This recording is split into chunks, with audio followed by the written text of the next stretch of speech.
Wait, what? Wow! Man, did you hear? Cyberpunk 2077 allows you to customize genitalia. Yeah, you can. Yeah, next update, you can even add the number of pubic hairs. Okay, and you can even add designs to it, make them jerry curl bushes and braids. All that. Oh, guess what? This other game, Ghost of Tsushima or whatnot. Oh wow, man, you have 3,500 layers when it comes to designing a fluffy cloud. Do you know how much detail that is? That is the most expensive piece of floating water vapor on the planet. It takes the best of processors to actually churn those random clouds out. 58 at once in your field of view without glitching. All these developments of games, man, gaming hasn't been any better. But what about accessibility? Oh, no comments. That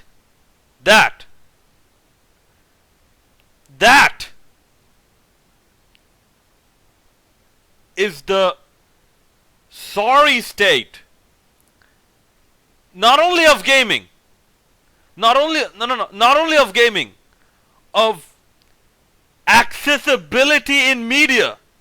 That is the sorry state.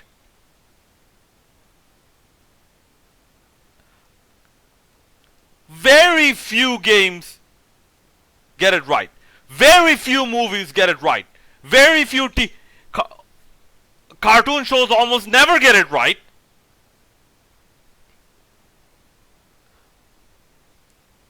But that is the sorry state of everything. Welcome everyone. My name is Stteve Saylor. I'm a legally blind person. And I'm a PhD student here. And my research actually aims to do something about it.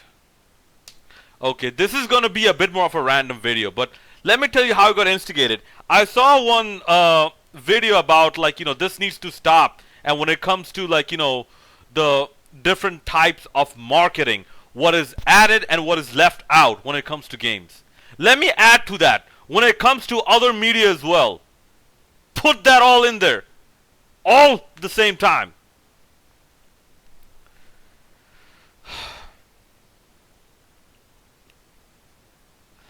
I've read some articles on a particular website. One of them actually sort of takes a shot at capitalism, to blame for all this. And I won't go as far to blame capitalism. First of all, I'm not a political person. I'm a scientific person. Okay.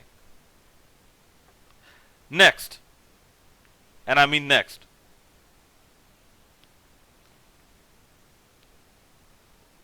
What exists right now is a very inefficient, and I mean this on the level of profitability, on a profitability context, an inefficient system.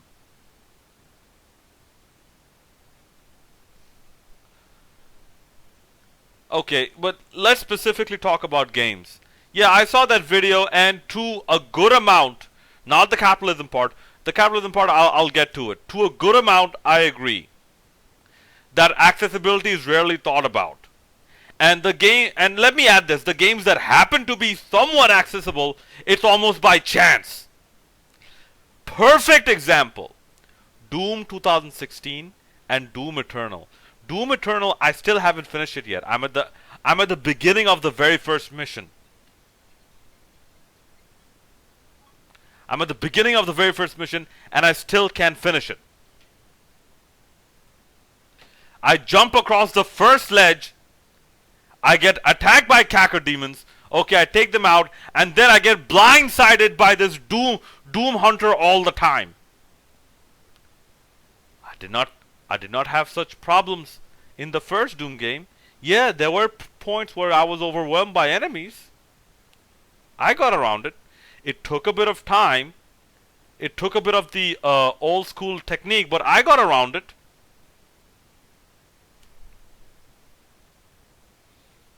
So let's just say it's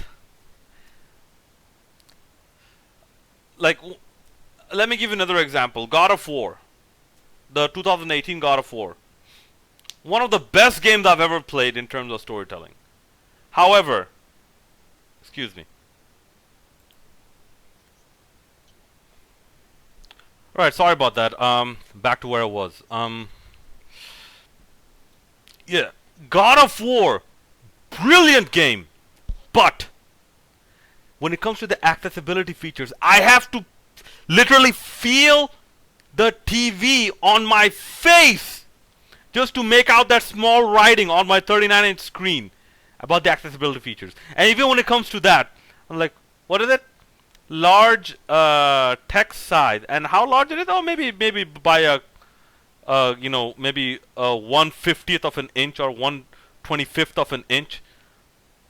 Like that makes no difference.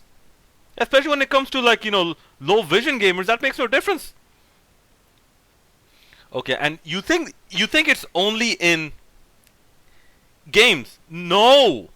I actually attended a symposium, and this symposium is with other visually impaired people. I believe some even from the gaming industry.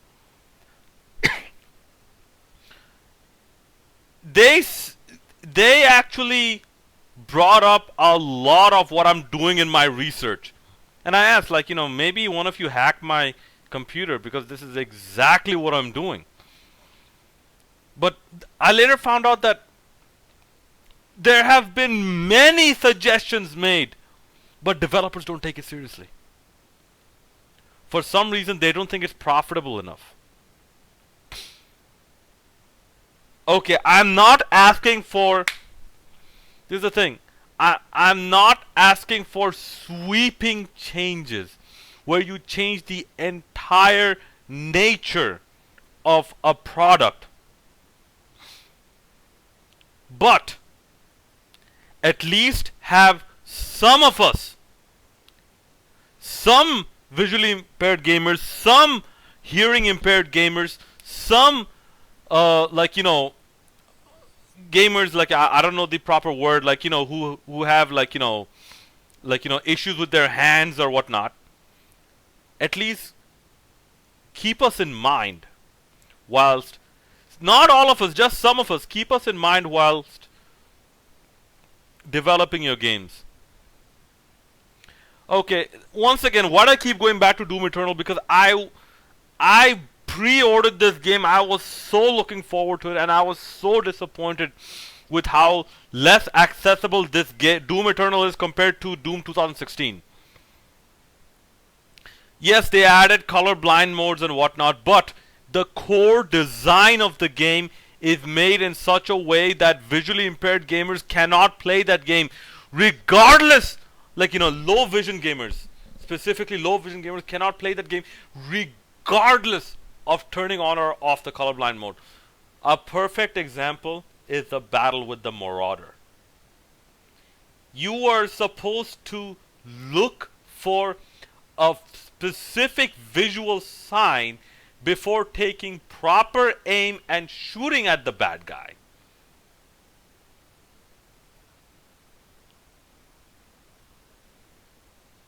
Okay, and on top of that, the audio mixing has been messed up. Why did they need that visual cue? Why did they need that visual cue that you have to wait till his eyes glow green? Why did they need that? Couldn't they just have him say one word, or it's like "come on" or something like that? Like something that's very distinct, and then give you like a time window, a time window of, let's say, a second, or maybe or 0.8 or 0.9 of a second to attack him.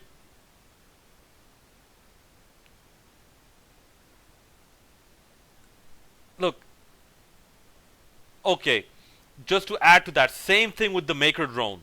No, no, no. Oh, the Maker drones. You are supposed to headshot a perfume bottle shaped moving object to get more ammo at the final battle. Could have done without the headshot. Why do you need the headshot? It could have been you need to saw it or kill it with, destroy it with a glory kill, which is a bit more easier for visually impaired people to do because we don't need to shoot up that round thing on top of the head whilst the thing is still moving, whilst the Maker drone is still moving. You could have done it that way.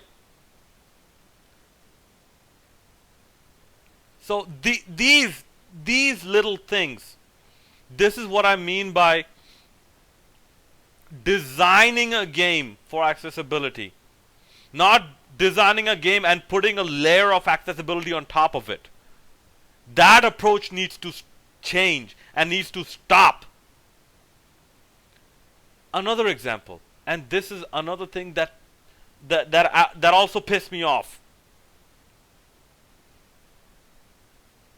In that symposium, there's a very large organization that was there dedicated to people with blindness, and they said, they're going to help out all the much more of the visually impaired community. How are they going to do it? They're going to make more of their content with audio descriptions. Okay. This is the problem with audio descriptions. First of all, there's no consistency. Okay, different companies do audio descriptions and they act as if they don't need to live up to a standard. They don't need to live up to a certified standard, a universal standard. They can just do whatever, and we should feel thankful for the presence of said feature. Okay, first of all, not first of all, just FYI, I am done with the being thankful approach. That you can thank you so much. You allowed me into this room. Because thank you so much. Without you, I would be so lost. Oh no, you can do whatever you want, and I will always be in your gratitude. Listen, a part of me does that, but to think that you can get away with doing whatever, and we should be okay with it, no. No, and that's another thing I'll get to in a little bit. But you see, okay, that's one of the problems with audio description. Another problem, it's not consistent enough. Okay, I recently was seeing a bunch of videos with audio descriptions. Okay, there was a part where there was a big block of text on the screen describing the context of the following video that I'm going to see, the enacted video I'm going to see. That was not audio described. I had to pause, go close to my screen, and read it. The very next part, they said two people are standing behind a couch. And when you came to that video, the two people standing behind a couch was not the important part of the video. Another example, I was watching, I believe, a certain superhero movie. You know what? I don't even know how much I'm allowed to mention things by name. And the audio description generally tended to be in scenes with lot of action. He hit him with a scepter. His eyes turned black because of it. He dodged a bullet and then managed to kick the other person, who went flying a little bit. Another person came in. By the time the audio description is over, people have already started talking in the movie.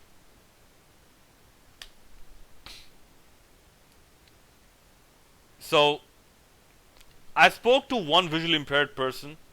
She said that it's like radio, I spoke to another visually impaired person today.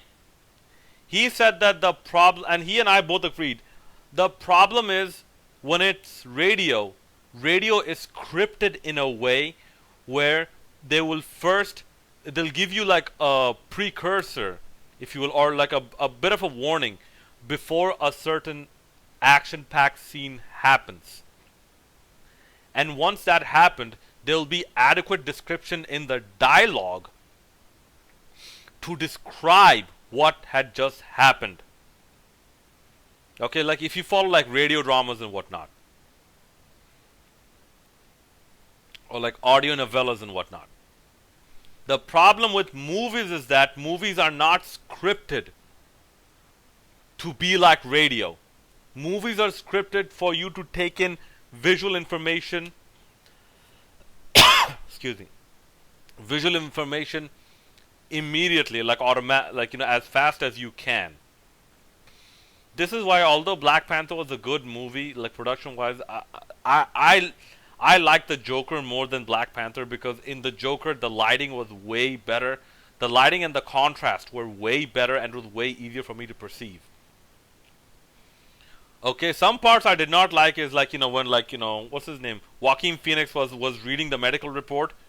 I'm like, wait a minute, what's it saying? I can't read it.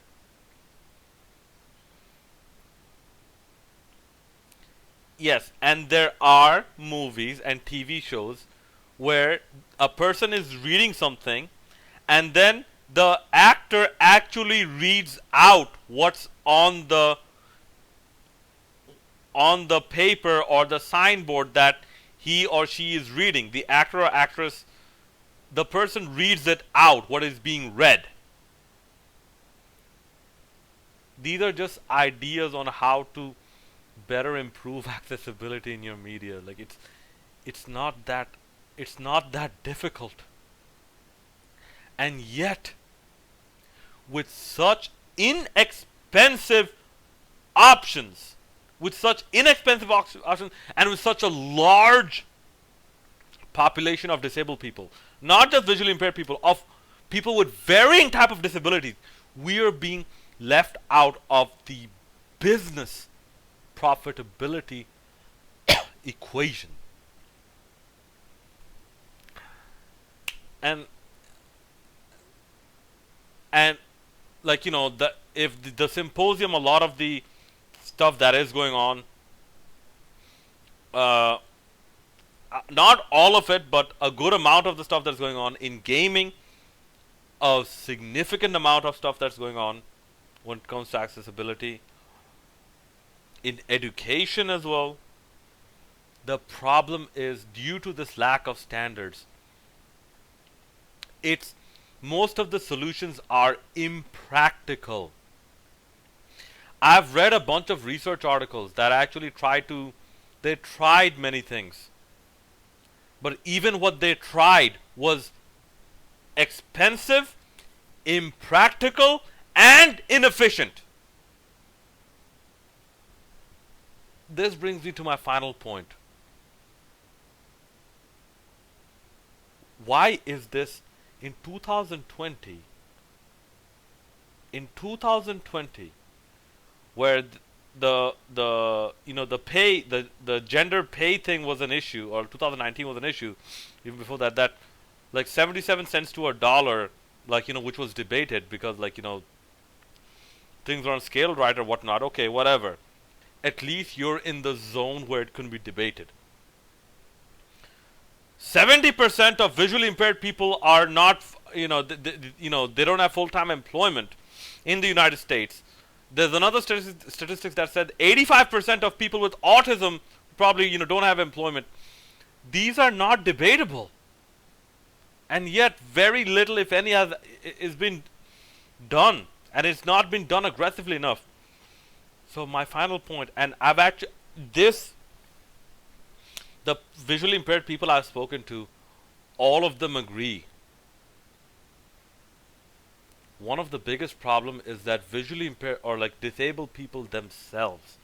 Why I say visually impaired? Because that's the people I deal with the most, because that's my area of expertise.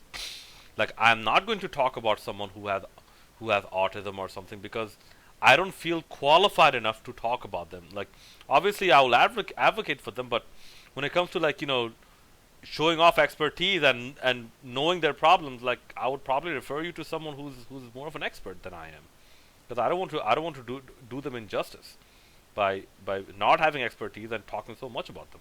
But anyways,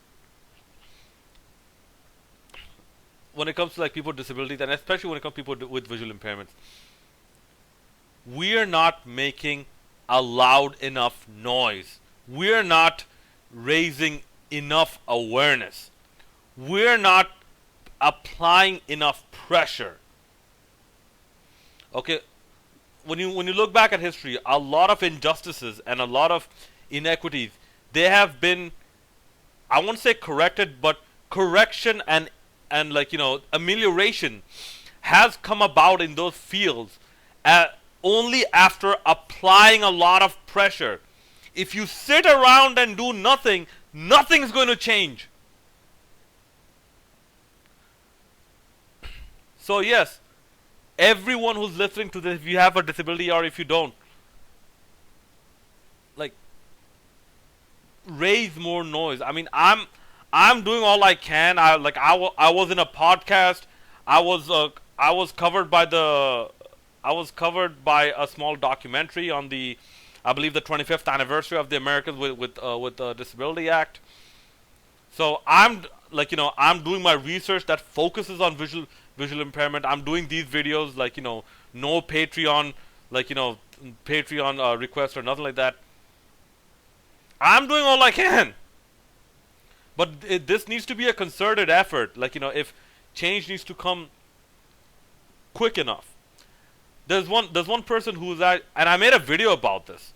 There's a person who actually spoke at Harvard, I believe. He said that, and he's blind.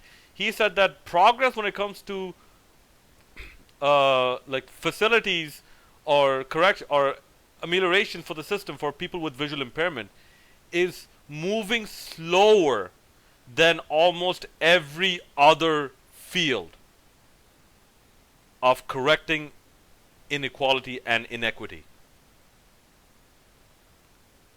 My question is, I'm not of the opinion that, okay, that's what we have to live with. My question is, what are we going to do about it? Are we going to do something about it? Yeah, one of the excuses I've heard is that, like, it's like a voice in the wilderness. A lot of people complain it's like a voice in the wilderness. So what? You'll stop talking? If no one hears you, does it mean the problem does not exist? No.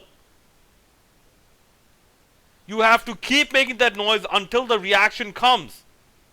And please do it efficiently and do it, like,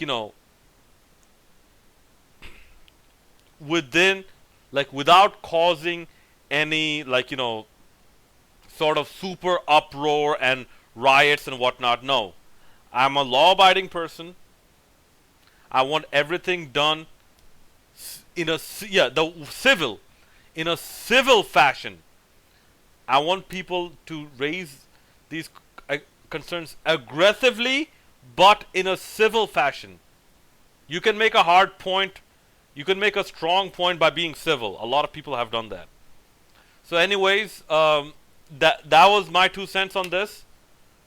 Please put your comments down in the comment section below on your thoughts on this entire situation. And as always, hit like, subscribe, and bell notification. I use all of that as a strong motivation to continue making these videos. And thanks to all the new subscribers who have subscribed. This is Stteve Saylor signing out.